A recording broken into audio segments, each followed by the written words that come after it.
Fundy. And I'm Austin. And welcome back to the Dyson Quill, the web series where we give you, the viewers, our views, topics, discussions, opinions on everything role-playing. Today, we are going to be continuing the Big Four series. We're talking classes, people. Last week we did Fighter, and this week we are doing my personal favorite. You know him, you love him, he keeps you alive. We're talking about, of course, the Cleric. So, what is a Cleric? A very basic, typical imagery of a stereotypical Cleric will be a very devout religious warrior wearing shining armor with the icon of his deity emblazoned upon his chest plate. Maybe he's using a morning star that emits holy light and a shield to block attacks. Right. So, now for the statistical part of the thing, numbers and whatnot, your main attributes will be, most important one's going to be wisdom. Wisdom's going to determine how many spells you can cast a day and how powerful those spells are. Next one's going to be constitution. Your constitution's going to increase your health point limit and make you a lot harder to kill. And as a cleric, you're usually not too far away from the fighting. Last but not least, definitely not least, will be charisma. A high charisma allows you to be more diplomatic. And you know, as the cleric, a lot of times you find yourself mediating issues between not just players in the group whenever they come to a dispute on what to do next, but in town too. You go up into an inn or a tavern or a shop and you negotiate prices and you help your group not to get ripped off, pretty much. And now my personal favorite part of the cleric, your charisma modifier also affects your turn undead ability, and I'll cover that here shortly. Style of play, how the cleric plays within the game as part of the group. I'll let Fundy cover that one. So the style of the play of the cleric is really up to you. Like we said, the cleric can be big armor, shield, morning star, or mace. He's in the mess. He's in the thick of it. He's fighting. He's leading the charge. He's using his clerical spells to buff the party members, get him in that fight, and just completely smite the enemy. And so that's where the Constitution comes into play, and the wisdom and all that good stuff. Or you can play him a little bit differently. You can have him be, in the middle, kind of have him be the middleman in the fight and in the party lineup. And so he's kind of hanging back. He's still in front of, let's say, your wizard or your ranger or whatnot. If your ranger's more of a bow user, he's still protecting them.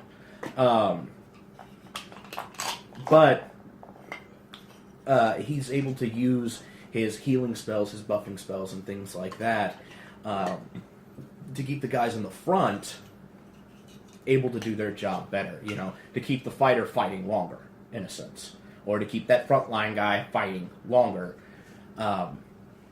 And so, really, your style of play is up to you. And what helps you also kind of figure that out and customize it a little bit is your equipment and your weapon proficiencies and things like that for a cleric. And so, a cleric has access to every single type of armor. Light, medium, and heavy. We're talking anything from a padded coat like a gambeson, all the way up to full plate mail armor. He can use light and medium shields. He can't use big old shields, but he can use light and medium. More than enough to shield a foe from fighting, from arrow fire while he's healing him up or something. Weapon-wise, he's relegated to simple melee and simple ranged. Now, at first, you might think that's a bad thing. You're like, oh, clubs, farming implements, things like that. But when you look at the numbers, a mace, which is kind of like the quintessential weapon of a cleric, a mace does a D8 of damage, which is the same as a longsword. And maces are brutal weapons as well. They're nasty. When it comes to the ranged, you got crossbows. You got access to crossbows.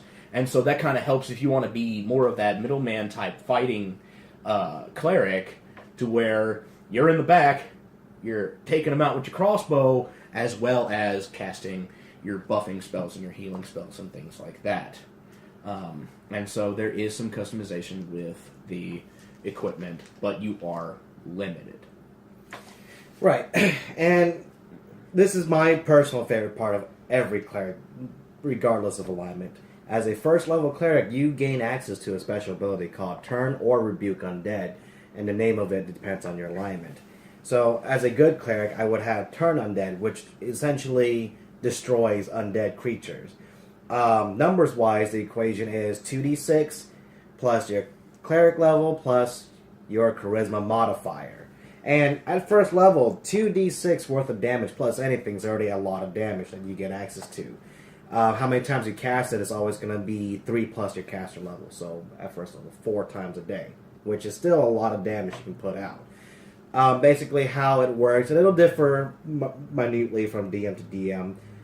I use it as a touch spell, an area touch spell.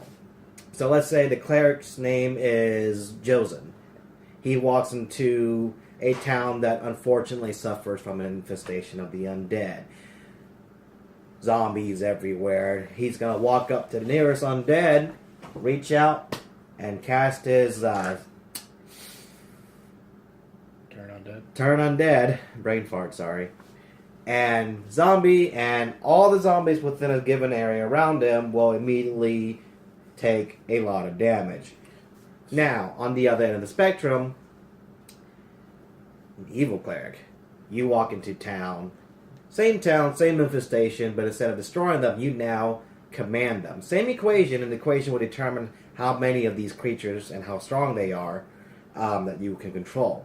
So you walk up to your preferred zombie, reach out, in my case, and cast your Rebuke Undead, and now this zombie is your friend to serve your whim and will. You know, whether he be a servant for you to get you your next pot of tea off the fire, or you may want to unleash him against your enemies to eat their brains, or use him as a practice dummy to swing your mace. Regardless, it's completely up on how you play your cleric. Last one, the neutral cleric. So at character creation, and that's the most important part of this, at character creation, you choose what that ability does, whether it be Turn Undead or Rebuke. And once you choose, it's set, it's final. It does not change for the rest of the game. So think long and hard about it before you choose. Next, Deities and Domains. And Deities and Domains, you have a lot of options with that, and I'll let Fundy cover it. And just to add a note, like Austin said before, Turn Undead doesn't necessarily have to be a touch attack. I like to think of it like a divine shotgun. You know, he flashes his holy symbol out, and then just a cone in battle terms, just a cone of divine burning light just eviscerates anything within that cone kind of thing. But it's up to the DM, and it doesn't have to be the same all the time. As a player, you can ask, you know, hey, can I have it be a burst or something like that, blah, blah, blah, blah. But anyway, enough about that. Deities and domains. Okay, so there are 19 different deities in the player's handbook. That doesn't mean that those are your only choices. You can talk to your dungeon master and create your own if you want. Each deity has a set of domains, and these range from, you know, your quintessential good god, Pelor, god of the sun. His domains are good, healing, sun, and strength, all the way down to Neril, god of death, or Weejas, which is the goddess of death and trickery, I think. Just a quick note on that, very quick side note.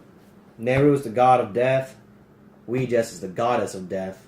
However, one is the god deity of undeath, one is true death. They're just two sides of the same coin. Right, well, they have their own domains that'd be completely opposite of, you know, let's say, Pelor's. My personal favorite is Saint Cuthbert, the god of retribution. My personal favorite is actually from a different edition. Raven Queen, the true goddess of death. Right, and so these domains and these deities is what's going to kind of meld your cleric into their style of play. Choose wisely, and keep in line with what your deity would want his or her follower to do. I'd say for a first-time player, go with something simple like Pelor or Farlan, the god of roads. You know, and come up with some cheesy little catch line.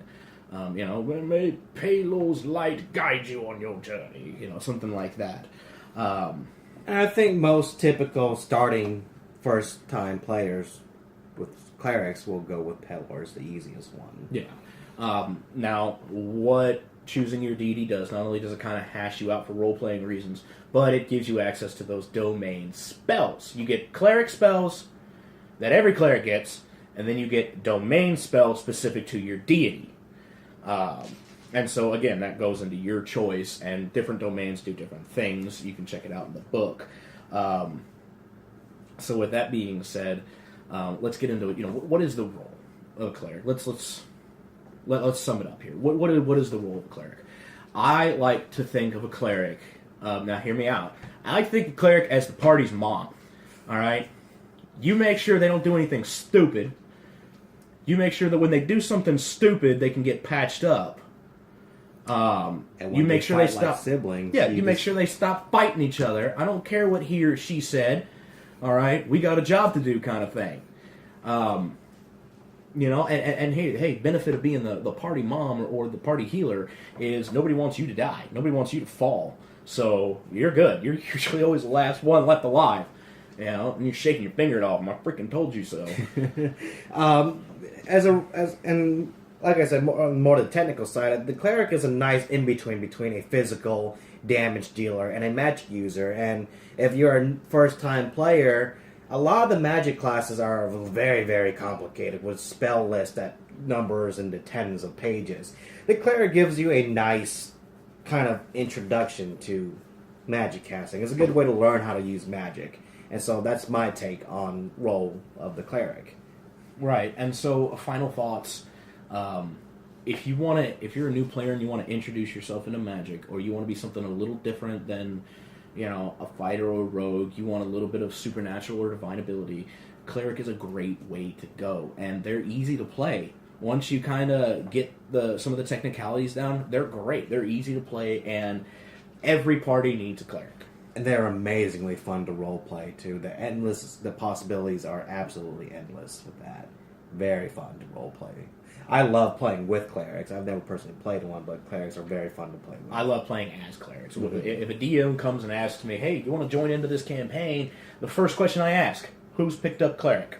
Or are there any clerics? If not, I'm doing it. I'm going to be a cleric. And so if I had my choice every time, it's cleric. Love it. That's pretty much it. Anything else, check the book. Check the book. There's tons of supplements and sources and things like that.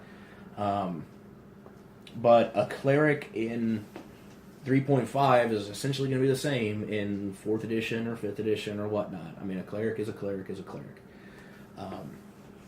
That's pretty much all I got. Right.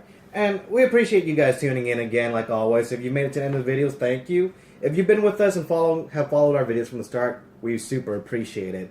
If you'd like to support us, please hit the subscribe button, like, and definitely share us. It'll really help on the back end of things with YouTube. If you're new to RPGs in general, we have a Facebook group called D20 and Friends. It is a nice community. It's grown a lot since we picked it up about a month ago. It's an open community. You're free to just come in whenever you'd like. And something that I've learned about role-playing is we're one of the friendliest communities out there. We love to bring people into the fold. So don't be intimidated. Ask questions. You get hundreds of good answers from us. So, that being said, I'm Austin. And I'm Fundy. And this is the Dice and Quill. Stay nerdy, guys. Bye-bye.